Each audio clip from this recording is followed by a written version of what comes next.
Isabelle Maréchal. On va tout de suite donner la parole à notre spécialiste, le patron d'Eva Technologies, qui est expert en cybersécurité, en réaction donc au dépôt du rapport de la commission Galland sur le fiasco SAAC. Merci d'être là, Éric Parent. On s'en est souvent parlé, Éric.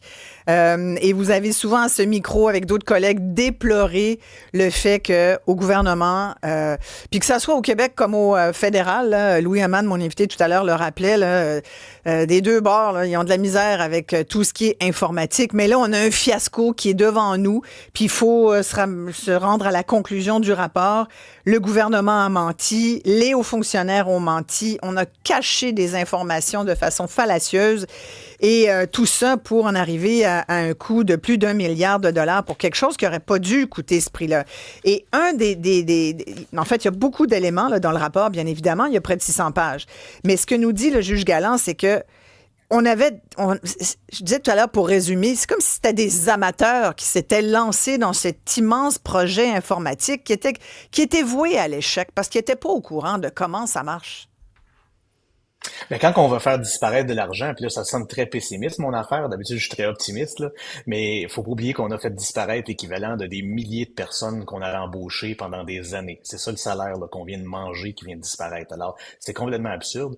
Et puis, quand on veut faire disparaître de l'argent, supposons que c'est ça qui s'est vraiment produit, là, qu'il y avait vraiment des intentions criminelles en arrière de tout ça. Mais c'est sûr qu'on va embaucher des légumes et puis des plantes vertes, là, comme un de mes collègues dit, pour s'assurer que le projet, on va pouvoir avoir des demandes de changement en n'en plus finir, et puis qu'on va être capable d'étirer ça comme on vient de voir. Alors, c'est pas qu'on n'est pas capable de livrer des projets technologiques complexes. Si on prend juste en Ontario, ils sont pas plus intelligents que nous, mais ils viennent de livrer une centrale nucléaire, la centrale de Darlington, à la bonne date et en bas du budget. C'est quand même hyper complexe, un projet de ce genre-là. Alors, et puis si on revient aussi, encore une fois, aux gens qu'on a au Québec, nous avons des gens compétents. Alors, pourquoi on les a pas embauchés finalement pour faire ce projet-là? Mais comment ça se fait que le juge, il dit beaucoup de choses dans son rapport. Il dit un des principaux facteurs qui explique ces dérapages là, du programme CASA, CASA pour Carrefour des services d'affaires, c'est son envergure. C'est un programme trop vaste, trop ambitieux. On l'a mis sur pied trop rapidement et il a été considéré comme un méga projet il aurait dû être considéré comme un méga projet à haut risque d'échec. Et non pas comme l'a fait la SAAC, comme étant un projet d'une grande ampleur. Là, ici, pour que les gens comprennent bien, c'est deux façons de considérer les projets. C'est-à-dire qu'on ne l'a pas considéré selon la grosseur que ça représentait. On l'a considéré finalement comme un moyen projet. On s'est trompé à la base même. Oui, on s'est trompé, mais c'est ridicule là, d'utiliser ça comme excuse. Là. C'est sûr que c'est ça qu'on observe. Mais prends l'exemple, là, je fais construire un cabanon en arrière de ma maison, ça coûte 15 000 $. Je pose pas le même nombre de questions que si je fais construire une maison au complet qui va me coûter 1 million. C'est sûr. Alors, quand ça commence à coûter des centaines de millions, me semble on l'encadre et puis on s'assure qu'il y a des livrables concrets, qu'on est capable de suivre le projet. Écoute, en anglais, là, on dit « it's not rocket science », là, c'est pas sorcier, là, c'est pas mal banal. Et puis je pense que n'importe qui est vraiment intelligent était capable de voir qu'il y a des problèmes. Si on ouvre tout simplement la valve et puis qu'on dit livre-moi quelque chose, parce que c'est un peu ça qu'on nous dit, là. On nous dit le projet était mal défini, mal encadré. Ouais. En gros, on a dit on a quelque chose qu'on voudrait faire et puis fais-moi-le. Mais tu peux pas partir un projet avec des affaires vagues. Il faut que ça soit brisé en petits morceaux et puis qu'on analyse les petits morceaux un à la fois et puis qu'on ait les livrables aussi, qu'on livre quelque chose, qu'on se ramasse pas à la fin d'un cycle de projet et puis finalement, on a livré rien. Il y a rien qui fonctionne bien et puis on se ramasse avec tous les problèmes qu'on a eu quand ils ont décidé de finalement mettre la clé dans le système et de partir le moteur. Ça ronronnait pas bien, là. Est-ce que, quand le juge Galland dit qu'il aurait fallu que... D'ailleurs, dans ses recommandations, là, il parle du manque d'expertise en informatique et de l'importance, pour ne pas se retrouver avec d'autres fiascos du genre, de développer cette expertise-là ou en tout cas de s'assurer qu'elle soit présente. Il y a déjà eu des tentatives. On connaît d'anciens collègues à toi, Éric, et des gens que tu connais bien, que je connais bien aussi, qui sont passés par des ministères où vous avez des mandats informatiques, puis finalement, on a fini par les écœurer, puis on les a poussés à démissionner parce que ça n'a juste pas de bon sens gérer ce genre de dossier-là, on dirait, au gouvernement. Alors, est-ce que ça fait partie des recommandations du juge Galland, mais est-ce que c'est possible, tu penses, d'y arriver, de répondre à ça, d'éventuellement d'être capable d'avoir les bonnes personnes au gouvernement pour gérer ces projets-là? Mais premièrement, faudrait quasiment séparer un peu le côté politique des côtés projets. Parce que qu'est-ce qui se produit quand tu as quelqu'un qui est compétent, qui se présente à la table et puis qui commence à dire la vérité, tu te fais tasser. Puis ça, on l'a vu, on l'a vu, on l'a vu dans les dernières années, mais on l'a vu constamment. Là. Aussitôt qu'il y a quelqu'un qui a une voix, qui est compétent, qui est en train de souligner qu'on est en train de faire des erreurs, c'est pas ça qu'on veut entendre.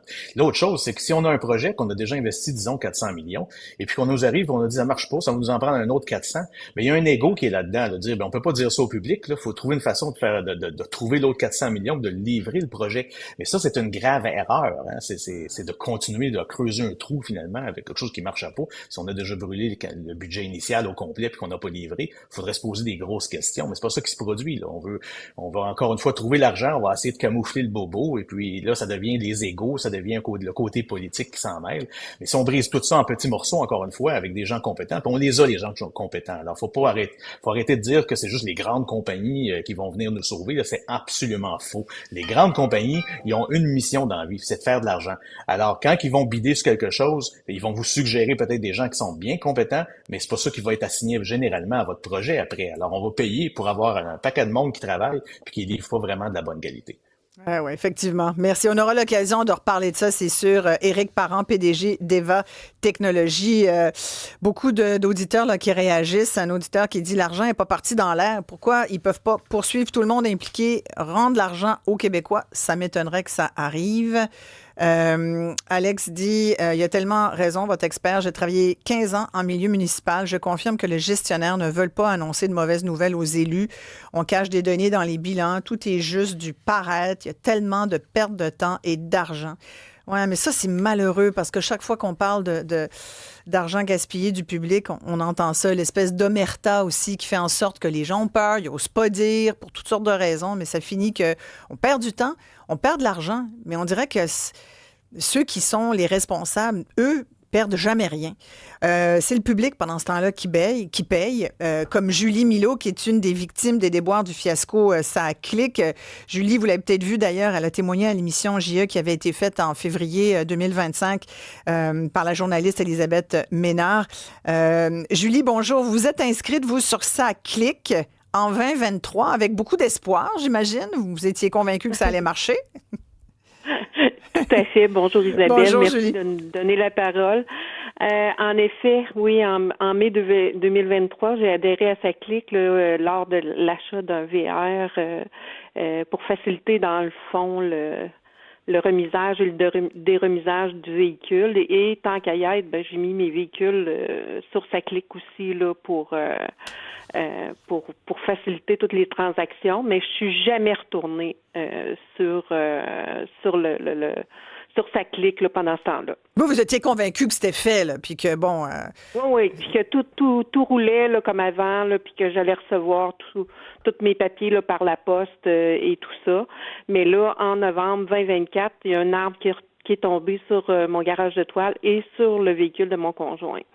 Donc, c'était plate, là, mais si ça n'avait pas été de ça, je me serais jamais rendu compte de qu'est-ce qui s'en vient, ce que je vais vous raconter. Dans le fond, mon conjoint était absent. Il travaillait à Lac-Mégantic. Et pour régler les détails avec l'assurance, j'ai dit, je vais aller chercher les immatriculations du véhicule sur SACLIC. Et là, je l'ai envoyé aux assurances par courriel. Puis, j'ai reçu un courriel par la personne des assurances pour me dire que, mes immatriculations étaient expirées. Vous aviez plus le droit de conduire avec votre véhicule. Oui, c'est ça. Là, je suis partie à rire parce que j'ai dit là, ça vient de SACLIC, ça se peut pas. Ouais. Et là, j'ai mis mes yeux sur vous savez, la petite enveloppe là, qui nous dit qu'on a des messages. Et là, j'en avais beaucoup.